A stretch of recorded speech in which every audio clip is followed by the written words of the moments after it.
نحمده ونصلي ونسلم على رسوله الكريم اما بعد فاعوذ بالله من الشيطان الرجيم بسم الله الرحمن الرحيم ولقد خلقناكم ثم صورناكم ثم قلنا للملائكة اسجدوا لآدم فسجدوا الا ابلیس۔ پارہ نمبر 8 سورہ اعراف، آیات نمبر 11 سے 18 تک، رکوع نمبر 2۔ وَلَقَدْ خَلَقْنَاكُمْ، اور بلا شبہ ہم نے تمہیں پیدا کیا، ثُمَّ صَوَّرْنَاكُمْ، پھر تمہاری صورتیں بنائی، ثُمَّ قُلْنَا لِلْمَلَائِكَةِ اسْجُدُوا لِآدَمَ، پھر ہم نے فرشتوں کو کہا کہ سجدہ کرو آدم کو، فَسَجَدُوا إِلَّا إِبْلِيسَ، پس سجدہ کیا فرشتوں نے مگر ابلیس نے نہیں کیا، لَمْ يَكُنْ مِنَ السَّاجِدِينَ، وہ نہیں تھا سجدہ کرنے والوں میں سے، قَالَ مَا مَنَعَكَ أَلَّا تَسْجُدَ إِذْ أَمَرْتُكَ، اللہ تعالیٰ نے فرمایا کہ کس چیز نے تمہیں منع کیا کہ تو نے سجدہ نہیں کیا جب تجھے حکم ہوا۔ قال انا خیر منہ، شیطان نے کہا کہ میں اس سے بہتر ہوں، خلقتنی من نار وخلقتہ من طین، مجھے پیدا کیا آگ سے اور اس کو پیدا کیا مٹی سے۔ قال فاہبط منہا فما یکون لک ان تتکبر فیہا، کہا کہ یہاں سے اتر جا، پس تجھے کوئی حق نہیں کہ تکبر کرے یہاں، فاخرج انک من الصاغرین، پس تو نکل جا تو بے شک ذلیلوں میں سے ہے۔ قال انذرنی الی یوم یبعثون، کہنے لگا کہ مجھے مہلت دیجئے جس دن لوگ اٹھائے جائیں گے۔ قال انک من المنذرین، فرمایا کہ تجھے مہلت دے دی گئی۔ قال فبما اغویتنی لاقعدن لهم صراطک المستقیم، بولا اس وجہ سے آپ نے مجھے گمراہ کیا، میں ضرور بالضرور ان لوگوں کے سیدھے راستوں پر بیٹھوں گا۔ ثم لآتینہم من بین ایدیہم ومن خلفہم، پھر میں ضرور آؤں گا ان کے پاس، ان کے سامنے سے، ان کے پیچھے سے، وعن ایمانہم وعن شمائلہم، ان کے دائیں طرف سے اور بائیں طرف سے، ولا تجد اکثرہم شاکرین، اور نہیں پائیں گے ان میں سے اکثر شکر گزار۔ قال اخرج منہا مذءوما مدحورا، فرمایا کہ نکل جاؤ یہاں سے ذلیل اور خوار۔ لمن تبعک منہم، جو کوئی تیرے راہ پہ چلے گا، لأملأن جہنم منکم اجمعین، تو میں ضرور سب سے جہنم بھر دوں گا۔ آیات نمبر 11 میں فرمایا وَلَقَدْ خَلَقْنَاكُمْ ثُمَّ صَوَّرْنَاكُمْ، ہم نے تمہیں پیدا کیا، تمہاری صورتیں پھر بنائی، اور ظاہر ہے کہ اس تخلیق اور تصویر سے مراد آدم کی خلقت ہے، آدم علیہ السلام کی، جس کو اولاً مٹی سے پیدا کیا، مٹی کے مادہ سے پیدا کیا، اور پھر اس مٹی کے مادہ سے صورت بنائی،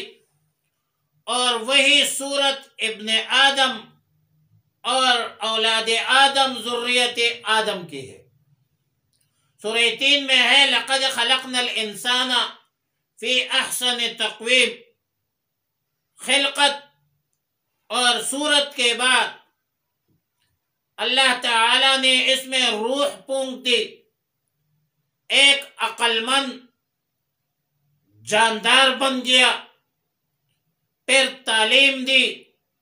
وَعَلَّمَ آدَمَ الْأَسْمَاءَ كُلَّهَا، پھر آدم کی علمی فضیلت شرافت فرشتوں پر پیش کی، ثُمَّ عَرَضَهُمْ عَلَى الْمَلَائِكَةِ فَقَالَ أَنْبِئُونِي بِأَسْمَاءِ هَؤُلَاءِ إِن كُنتُمْ صَادِقِينَ۔ پھر فرشتوں کو کہا اسجدوا لآدم، آدم کو سجدہ کرو۔ سجدہ تعظیمی تھا، انحنا جھکنا تھی، جو بھی تھا، لیکن اس وقت اللہ کا حکم تھا کہ اسجدوا لآدم، یا آدم بحیثیت قبلہ تھی، جہت تھی، جو بھی تھا، لیکن وہ اللہ کا حکم تھا کہ آدم کو سجدہ کرو، اور اب اللہ کا حکم ہے کہ اللہ کے بغیر کسی غیر کو سجدہ مت کرو۔ بہرحال ابلیس نے سجدہ نہیں کیا، کان من الجن، وہ تو جنات میں سے تھا، لیکن کثرت عبادت کے اساس اور بنیاد پر فرشتوں کی جماعت میں رہتا تھا، فرشتوں کے صف میں ہوا کرتا تھا، فرشتوں کے صحبت میں ہوا کرتا تھا، اور آیت نمبر 12 میں فرمایا قال ما منعک الا تسجد اذ امرتک۔ حکم عدولے پر جب اللہ نے باز پرس کی کہ میں نے تجھے سجدہ کا حکم دیا اور تو نے سجدے سے انکار کیا، کیوں کیا؟ تو ابلیس نے کہا انا خیر منہ، میں تو اس سے بہتر ہوں، اور اپنی فوقیت، خیریت اور افضلیت کے لیے ایک عجیب قسم کی دلیل پیش کی جس کا زمینی حقائق سے، عقل سے، منطق سے کوئی تعلق نہیں، اور دلیل یہ پیش کی کہ مجھے آگ سے پیدا کیا، آدم کو مٹی سے پیدا کیا، اور آگ مٹی سے بہتر ہے، یہ دلیل تھی بس، لہذا میں بہتر ہوں۔ حالانکہ سچ، حق اور حقیقت یہ ہے کہ آگ کی طبیعت میں تخریب ہے اور مٹی کی طبیعت میں تعمیر ہے، مٹی میں تواضع ہے، مٹی سے نباتات، عمارات اور مٹی سے غذائیں اگتے ہیں، اشجار اگتے ہیں، لوگوں کو فائدہ ہے، اور آگ کا کام ہے جلانا۔ اور آیت نمبر 13 میں فرمایا کہ قال فاہبط منها فما يكون لك ان تتكبر فيها، فاہبط منها اور ان تتکبر فیها میں ہا ضمیر کس کو راجع ہے؟ تو علامہ علوسی رحمۃ اللہ علیہ لکھتے ہیں کہ جنت کی طرف راجع ہے، اور بعض مفسرین لکھتے ہیں کہ یہ دنیا کا ایک باغیچہ ہے جو عدن میں تھا، لیکن بہتر یہ ہے کہ یہ سما کی طرف راجع ہے، اور بہتر صورت بھی یہی ہے کہ شیطان عالم بالا میں تھا، سما میں تھا، اور عالم بالا کو اس عالم بالا سے نکالا۔ بہرحال ابلیس نے اللہ کے حکم کی نافرمانی کی، اور مزید یہ کہ حجت بازی پر اتر آیا، تو اللہ تعالیٰ نے فرمایا کہ اتر جاؤ یہاں سے، تیرے لیے یہ درست نہیں کہ تو اس میں تکبر کرے۔ فاخرج انک من الصاغرین، تو نکل جا تو بے شک ذلیلوں میں سے۔ آیت نمبر 14 میں فرمایا قال انذرنی الی یوم یبعثون۔ ابلیس عین اس وقت دعا مانگ رہے ہیں، سوال کر رہے ہیں جب زیر عتاب ہے، اور عجیب دعا مانگ رہی ہے کہ حشر تک زندگی کا مہلت مانگ رہے ہیں اور کہتے ہیں کہ مجھے حشر تک زندگی عطا کیجیے۔ تو آیت نمبر 15 میں اللہ تعالیٰ نے فرمایا انک من المنذرین، یعنی تجھ کو مہلت دے دی گئی۔ اگرچہ مہلت کی تصریح آیات مذکورہ میں مذکور نہیں ہے، لیکن سوال دعا کے قرینہ سے معلوم ہوتا ہے کہ یہ مہلت حشر تک، لیکن تفسیر جریر میں ہے کہ اللہ تعالیٰ نے یوم البعث تک مہلت نہیں دی ہے، بلکہ ایک معین مدت تک مہلت دی ہے، وہ ہوا ينفخ فی الصور، نفخ اولا تک ہے، جس دن سور پونکا جائے گا۔ الی یوم الوقت المعلوم تک مہلت ہے، یوم البعث تک مہلت نہیں ہے۔ کیوں؟ شیطان نے دعا نفخ اولا تک نہیں، نفخ ثانیہ تک مانگا تھا، کیونکہ نفخ ثانیہ سے تمام مردوں کو زندہ کیا جائے گا، اور اسی کا نام ہے یوم البعث۔ اور نفخ اولا جو ہے یہ وقت المعلوم ہے، لہذا یوم البعث اور الی یوم الوقت المعلوم دو الگ الگ دن ہیں، الگ الگ چیزیں ہیں۔ ابلیس نے یوم البعث تک دعا مانگی تھی جو کہ پوری نہیں ہوئی۔ یہاں پر ایک چھوٹا سا سوال کہ قرآن کی آیت ہے وما دعاء الکافرین الا فی ضلال، معلوم ہوتا ہے کہ کافروں کی دعا قابل قبول نہیں ہوتی،